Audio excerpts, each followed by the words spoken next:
All right, let's talk about some reactions, decomposition, kinetics, and half-lives, and how to figure this out.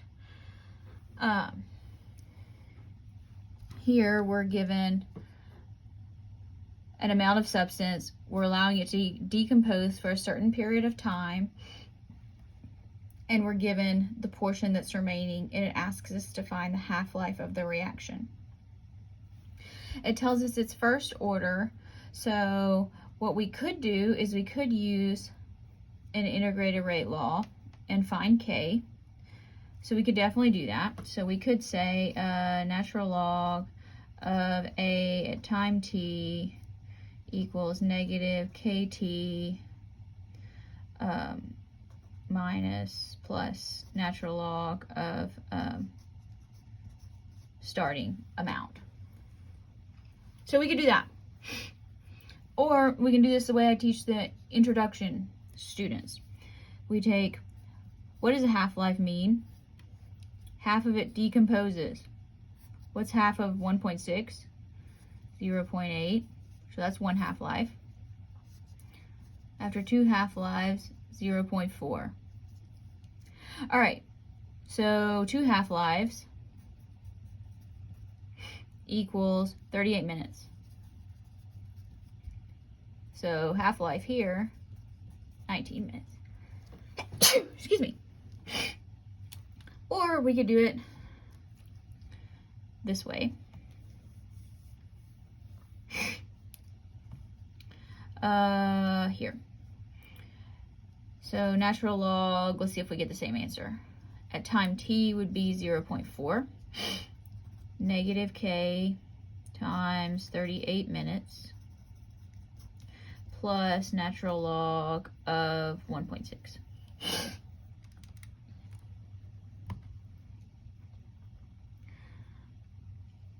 So natural log of 0.4 divided by 1.6. Well, here, let me do it this way. Natural log 0.4 minus natural log of 1.6. Those mean the same thing. Properties of logarithms.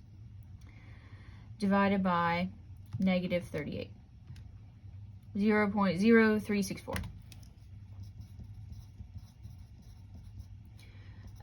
Inverse minutes. Now it's first order, so that should tell us t half 0.693 over K.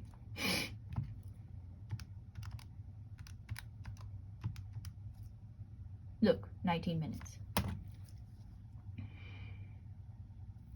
All right.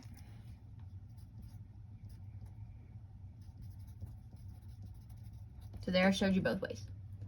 All right, now, starting with the same amount, how much remains after an hour? All right, so here, let's use our first order rate law again.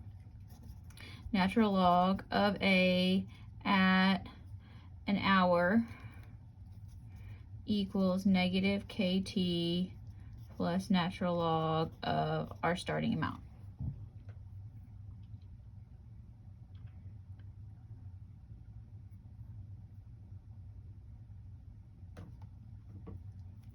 So this is just generally how I do this. All right, I'll show you another way too. Now, our K is in minutes, right? We got hours. How about that 60 minutes? All right, so natural log, concentration of A at 60, negative 0.0364 inverse minutes times 60 minutes plus natural log 1.6.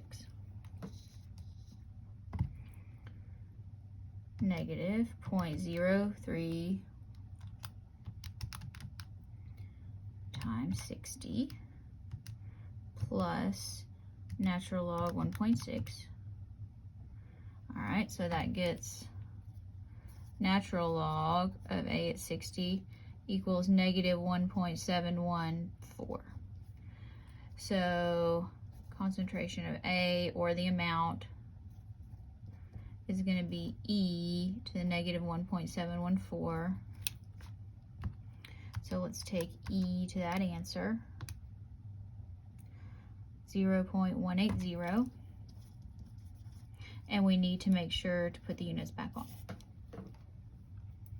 Okay, next, what you could do is you could do it the other way,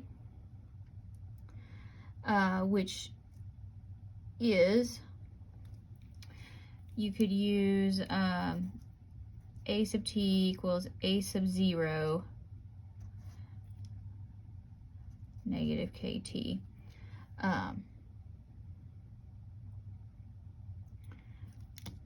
Let's do it another way.